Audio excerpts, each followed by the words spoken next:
आहा! गर्मियों के मौसम में पेड़ के नीचे नींद सचमुच बहुत अच्छी आती है। आहा! ऐसी ठंडी हवाएं चलती रहें तो एक नींद और खींच लूंगा। एक समय की बात है, एक छोटा सा गांव था, जहां एक लालची पंडित और उनका एक मूर्ख चेला रहते थे। पंडित जी का एकमात्र लक्ष्य ज्यादा से ज्यादा दक्षिणा, पैसे, बटोरना था। वह हर चीज में मुनाफा देखते थे, और उनका चेला हर काम में अजीबोगरीब गलतियां करता था, पर गुरु की बात कभी टालता नहीं था।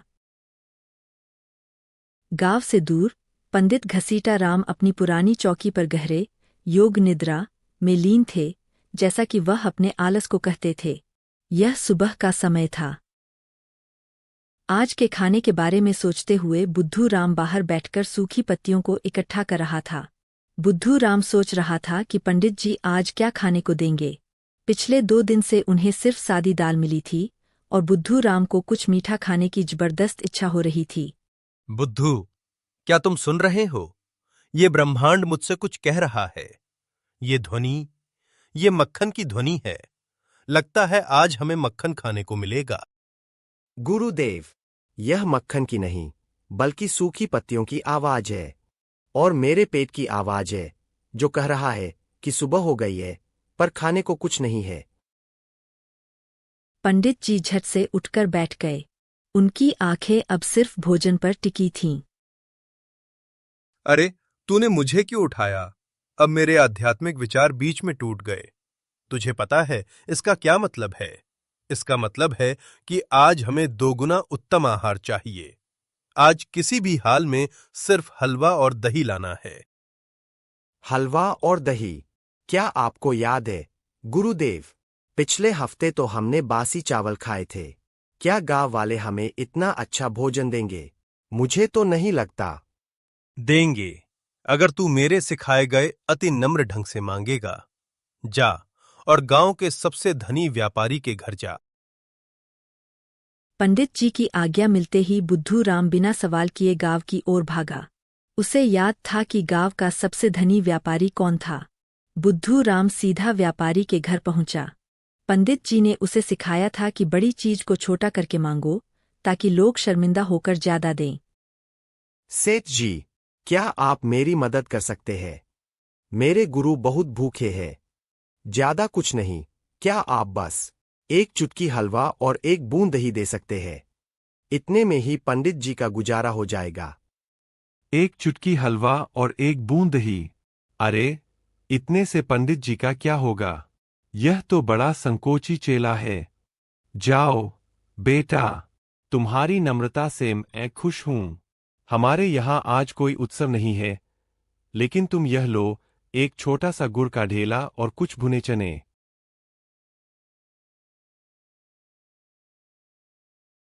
बुद्धू राम गुड़ का ढेला और भुने चने लेकर खुशी खुशी वहां से वापस लौटा। आज तो गुरुदेव खुश हो जाएंगे। मुझे तो लगा था कि आज गांव वाले हलवा और दही नहीं देंगे, पर देखो, यह तो मिल गया मुझे। बुद्धू राम घर पहुंचता है। घर पहुंचकर बुद्धू राम ने गुड़ का ढेला और कुछ चने के दाने पंडित जी को दिए। गुड़ का ढेला और भुने हुए चने? क्या मैं कोई तोता हूं जो ये खाऊंगा? मैंने तुमसे हलवा और दही लाने के लिए कहा था। ये क्या ले आए हो तुम? मैं सुबह से भूखे पेट इसीलिए बैठा था कि तुम मेरे लिए हलवा और दही लेकर आओगे, और तुम ये क्या ले आए? गुरुदेव, आपने ही तो कहा था, बड़ी चीज को छोटा करके मांगो। मैंने एक चुटकी हलवा मांगा। उन्होंने सोचा कि मैं बहुत संतोषी हूं, इसलिए उन्होंने ये दे दिया। संतोषी, अब मेरी बात सुन। कल से तू मांगना नहीं, तू उन्हें आशीर्वाद देना। कहना, मैं तुम्हें 2 गायें देता हूं, तुम मुझे उनके बदले घी दे दो।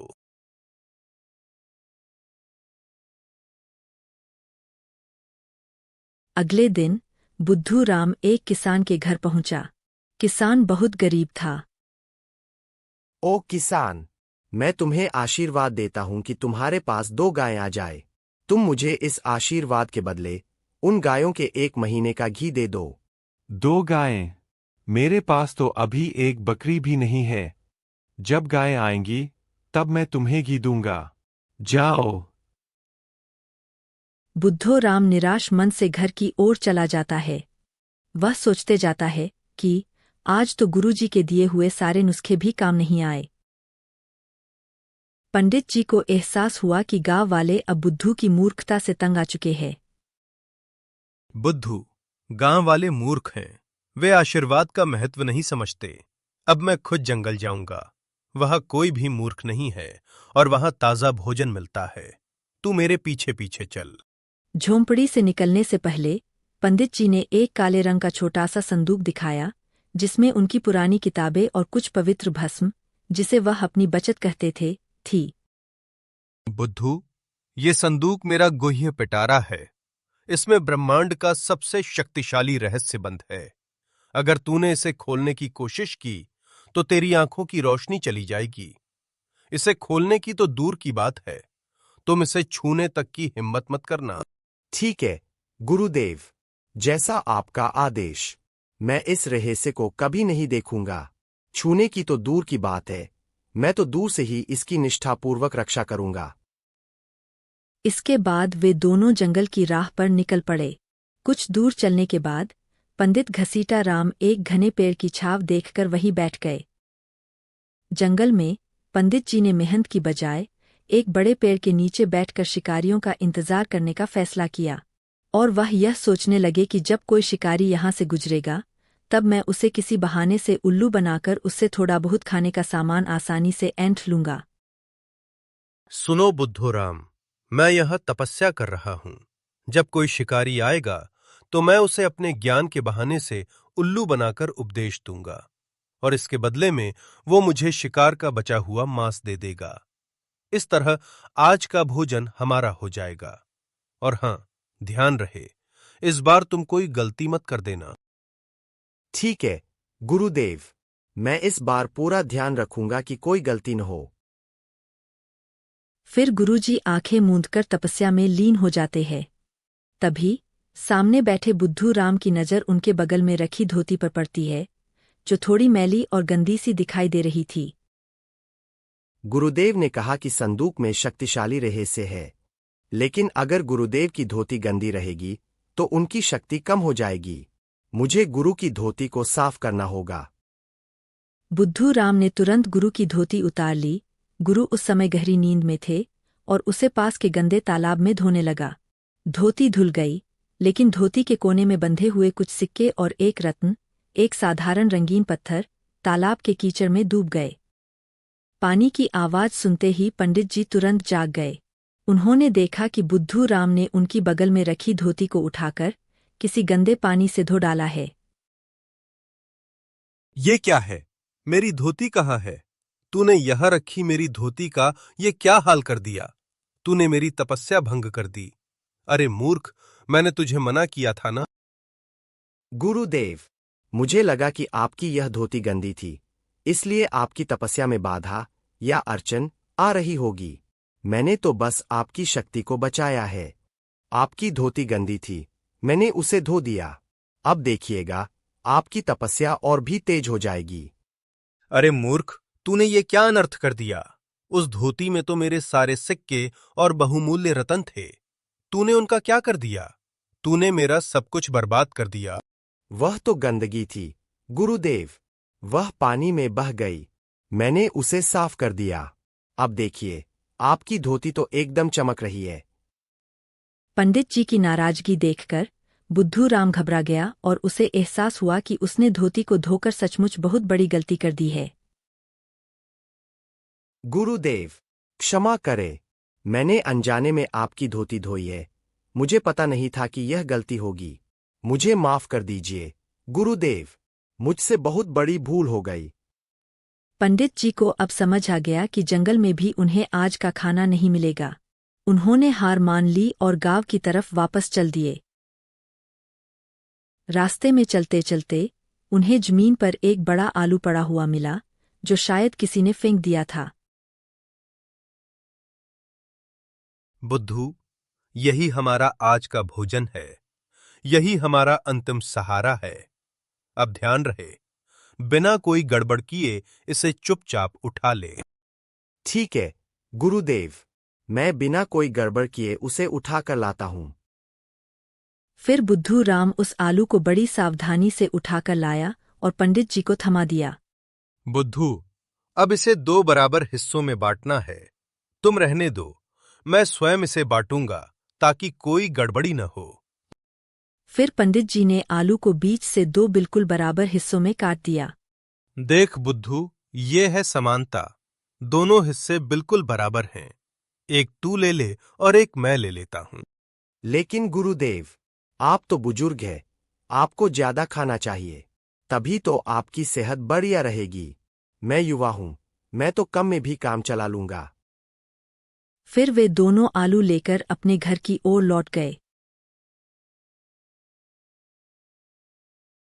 घर पहुंचकर बुद्धू राम ने अपने हिस्से के आलू को फिर से काटकर 2 बराबर हिस्सों में बांट लिया। गुरुदेव, आपने ही तो कहा था कि ज्यादा चीज अच्छी होती है। मेरे पास अब 2 टुकड़े और आपके पास 1 टुकड़ा है। इसका मतलब मेरे पास ज्यादा है। मैं आपसे ज्यादा खा रहा हूं। मूर्ख, 2 छोटे टुकड़े मेरे एक बड़े टुकड़े से कम होते हैं। क्या तूने कभी गणित नहीं पढ़ा? पंडित जी को अंततः अपनी हार स्वीकार करनी पड़ी। वे समझ गए कि यह उनकी सोच से भी ज्यादा मूर्ख है। बस बुद्धू, आज मुझे पता चल गया कि अंकों का ज्ञान भी मूर्खता के सामने हार जाता है। अब तू ही बता, हम इस आलू को कैसे खाएं? गुरुदेव, अगर हम इसे ऐसे ही खाएंगे तो यह बहुत सूखा लगेगा। क्यों न हम इसे पीसकर किसी बर्तन में डाल दें और ऊपर से थोड़ा पानी डाल दें। यह फिर आलू की खीर बन जाएगी। यह खीर आप भी खाइए और मैं भी खाऊंगा। ठीक है बुद्धू, तू अब आलू की खीर बना। मुझे अब भोजन नहीं, बस शांति चाहिए। मुझे एहसास हो गया है कि मेरा आलस्य मुझे कभी अमीर नहीं बनने देगा, जब तक मेरा चेला इतना मूर्ख है। जा और खीर का आनंद ले। पंडित जी अपनी हार मानकर वापस चौकी पर लेट गए और हमेशा की तरह सोने लगे। उधर बुद्धू राम उस आलू और पानी के साधारण मिश्रण को ही खीर समझकर बड़े संतोष और खुशी से खाने लगा।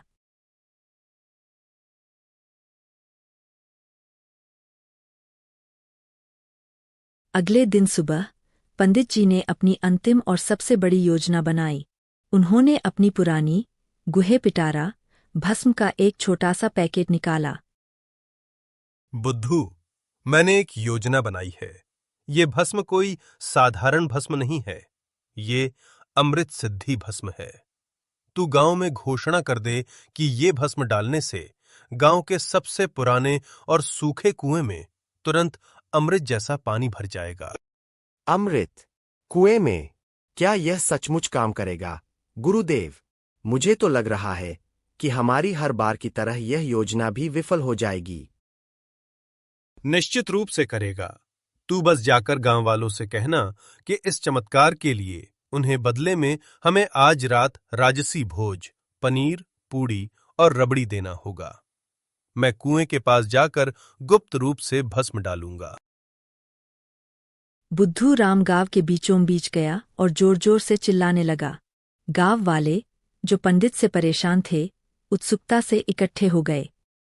ओ ग्रामवासियों, मेरे गुरु परम ज्ञानी घसीटा राम आज आप पर प्रसन्न हुए हैं। वह आपके सूखे कुएं को अमृत से भर देंगे। इसके लिए आपको बस आज रात हमें एक राजसी भोज देना है। यह अमृत सिद्धि भस्म है। अमृत? हमें क्यों मूर्ख बना रहे हो? अगर यह इतना चमत्कारी है तो पंडित जी पहले क्यों नहीं आए?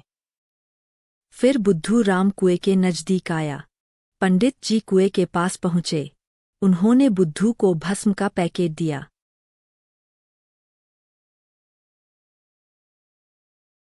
इसे मिट्टी में मिला। जब मैं जय हो बोलूंगा तो लोग मानेंगे कि कुएं में अमृत आ गया। लेकिन तूने क्या किया?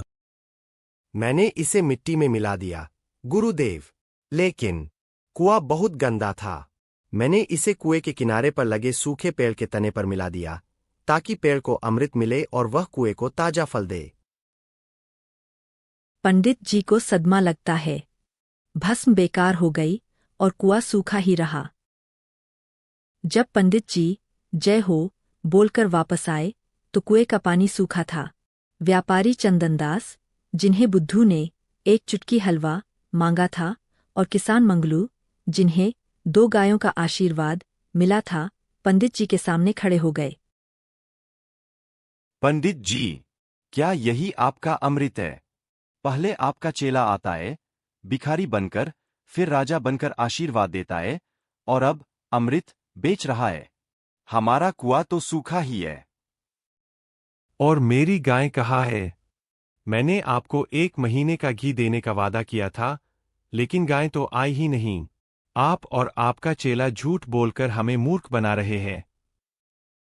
बुद्धू, तूने यह क्या किया? भस्म कहाँ डाली? अरे नालायक, तेरी वजह से आज मैं बुरी तरह फंस गया हूं। गुरुदेव, मैंने उसे पेड़ पर डाला है ताकि पेड़ पर अमृत फल लगे और हम उन्हें तोड़कर खा सके। यह तो ज्यादा अच्छा होगा, हमारे लिए भी और इन गांव वालों के लिए भी। गुस्साए गांव वालों ने पंडित जी को घेर लिया। पंडित जी भागने की कोशिश करते हैं और भागते समय उनके हाथ से गुहे पिटारा जमीन पर गिर जाता है और उसका ढक्कन खुल जाता है। रुको, यह क्या है? पंडित जी ने कहा था कि इसमें ब्रह्मांड का रहस्य है। यह तो खुल गया। क्या अब हमारी आंखें चली जाएंगी? ओह मेरा अंत, अब मेरा ढोंग खत्म। गुरुदेव, मेरी आंखें तो ठीक है। इसमें तो सिर्फ कुछ पुरानी बेकार किताबें और भस्म से भरी पुड़िया है। कहाँ है रहस्य? वही रहस्य है मूर्ख, वो पुड़िया मेरी बचत थी। अब सब खत्म। पंडित जी अब पूरी तरह से बेनकाब और पराजित हो चुके थे। गांव वाले उन्हें छोड़कर चले गए। पंडित जी जमीन पर बैठ गए और एक दार्शनिक मुद्रा बनाने लगे। बुद्धू, आज मुझे एक महान ज्ञान प्राप्त हुआ है।